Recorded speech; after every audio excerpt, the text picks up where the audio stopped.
Hai semuanya, hari ini kita akan membahas mengenai view. Nah, view itu sebenarnya merupakan salah satu objek di dalam database. Nah, objek-objek lain misalnya kayak tabel, kayak gitu, itu contohnya objek ya, store prosedur gitu. Nah, view ini merupakan salah satu jenis objek. Nah, kalau dari penampakan sebenarnya view ini mirip seperti tabel gitu, tapi bedanya adalah kalau tabel benar-benar menyimpan seluruh data di dalamnya, sedangkan view enggak. View ini hanya representasi visual aja gitu loh. Jadi dia hanya mengambil data-data yang udah ada atau mereference data-data yang udah ada di tabel lain melalui perintah SQL. Jadi view ini sebenarnya hanya menyimpan perintah SQL untuk mengambil data tertentu sesuai dengan kebutuhan. Jadi seperti itu ya. Nah, ini adalah cara membuat view. Jadi kita bisa menggunakan perintah create ya, karena di sini membuat objek itu menggunakan create ya. Berarti kita gunakan create. Kemudian di sini boleh opsional, boleh ditambahin or replace.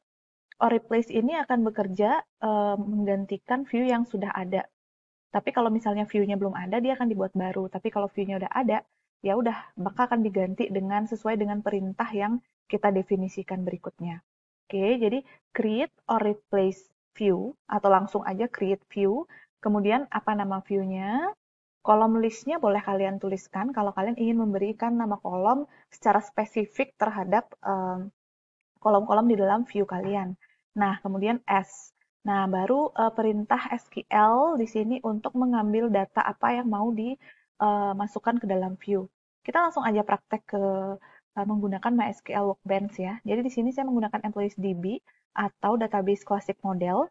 Nah, kalian bisa mengimport database tersebut kalau mau praktek. Kalian bisa lihat di video saya yang berjudul mengimport database MySQL melalui MySQL Workbench. Di sana juga ada link untuk mendownload database-nya.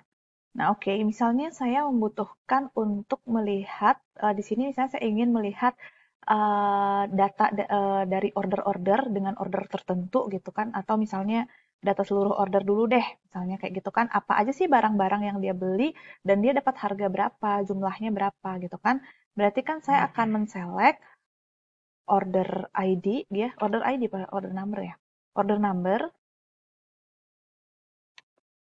koma, kemudian di sini ada saya tampilkan product name-nya. Jadi di sini kalian mestinya udah tahu join ya. Kalau kalian belum tahu join, berarti kalian harus mengecek video yang membahas mengenai inner join ya. Nanti saya kasih linknya.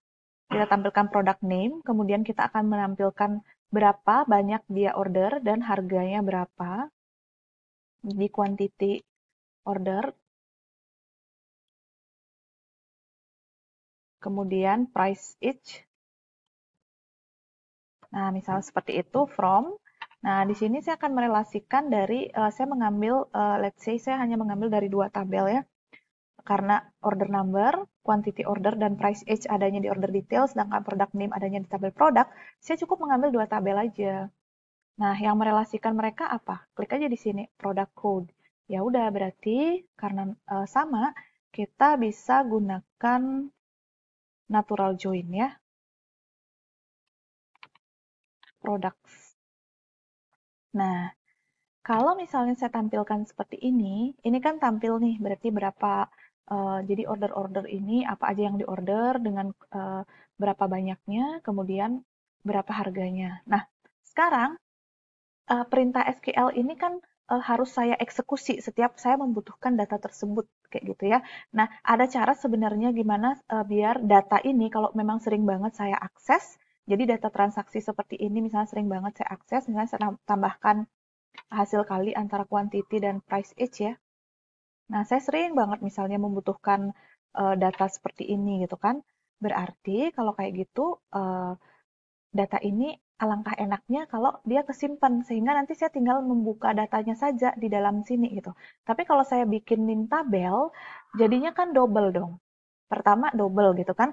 Karena di tabel order details itu ada dan di tabel produk itu juga udah ada gitu. Selain double, yang kedua, kalau seumpama terjadi transaksi yang baru, itu kan disimpannya di order details dan di order ya.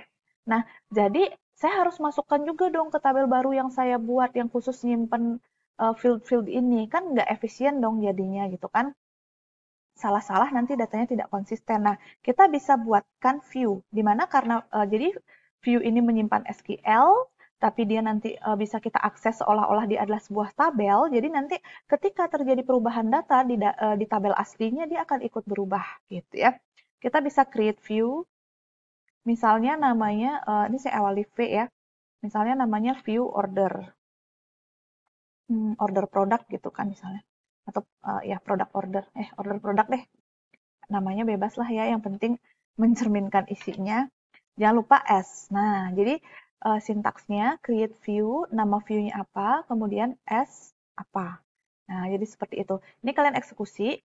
Nah, di sini dia udah sukses. Nah, kalau misalnya kalian ingin menampilkan, kalian bisa show full tables. Nah, kalian eksekusi deh. Nah, show full tables di sini akan menampilkan semua tabel yang ada di dalam database-nya. Kalau tipenya adalah base table, berarti dia adalah tabel biasa. Kemudian kalau tipenya view, berarti dia view. Nah, di mana kalian bisa melihat view-nya? Nanti kalian bisa lihat di sini view. Nah, ini kan belum ada nih, refresh aja. Nah, ini udah ada nih. Kalian bisa ngebukanya kayak tabel, klik kanan. Nah, udah.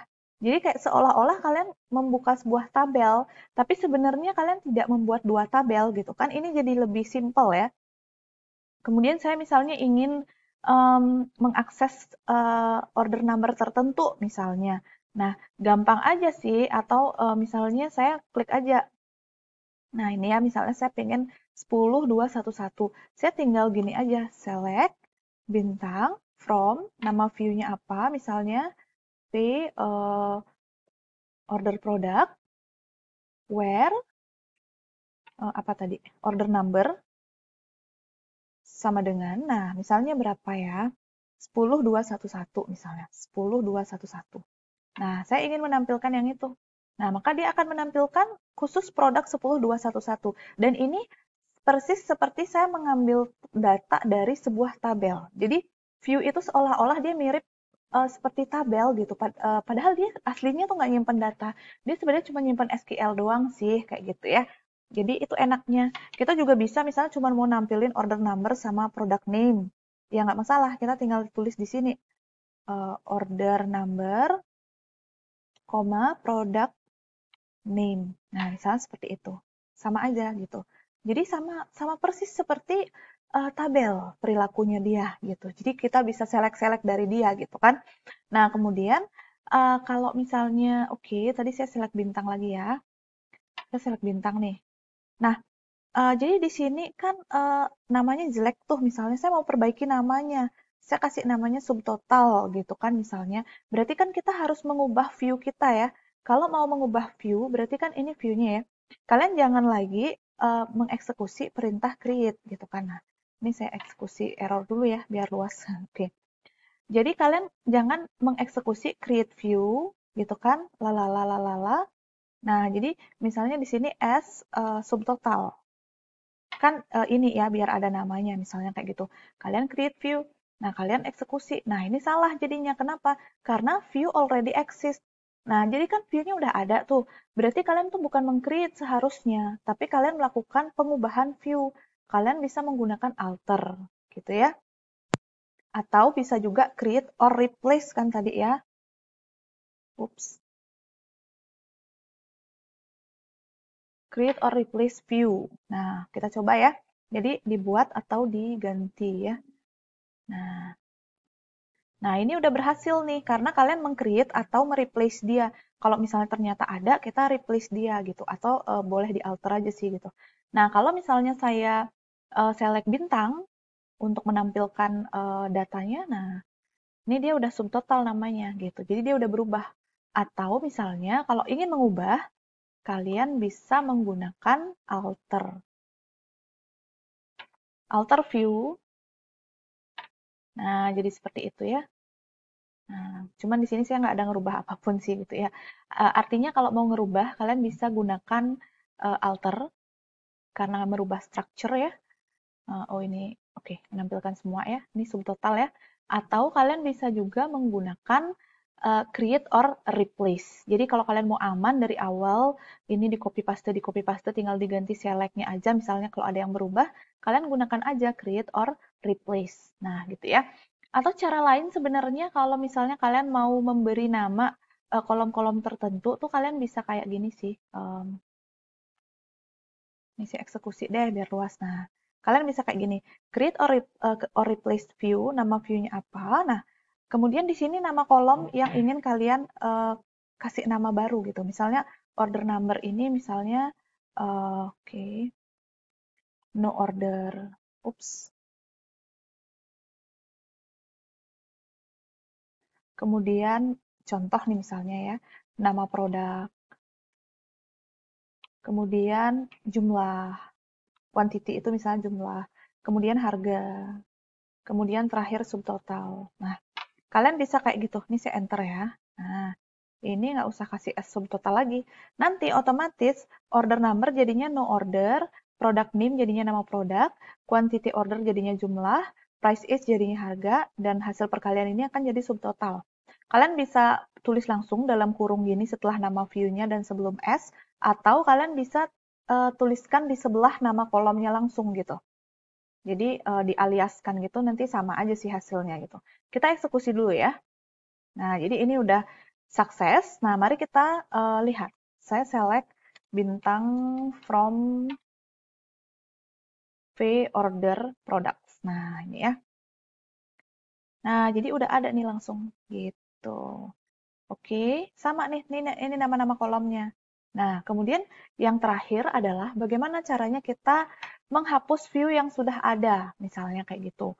Oke, kita udah tahu DDL ya, untuk membuat kita pakai create, untuk mengubah kita pakai alter, untuk menghapus kita pakai drop. Nah, jadi kita drop aja, drop view. Atau, oke, drop view, apa nama view-nya? Nah, ini nama view-nya saya copy. Nah, ini saya eksekusi.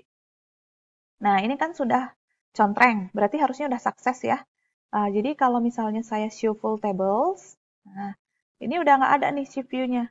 Nah, kalaupun misalnya saya misalnya melakukan select bintang from nama view-nya apa, nah ini dia akan salah.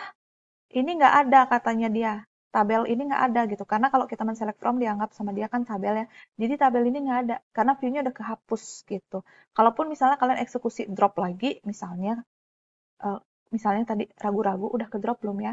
Nah, ini pasti jadinya dia error juga gitu ya.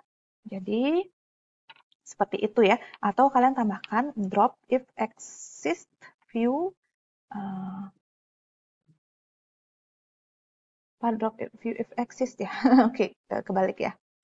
Oke, drop view if exist, kemudian nama view-nya. Nah, kalau kayak gini, jadi dia nggak error, tapi dia warning kalau view-nya nggak ada.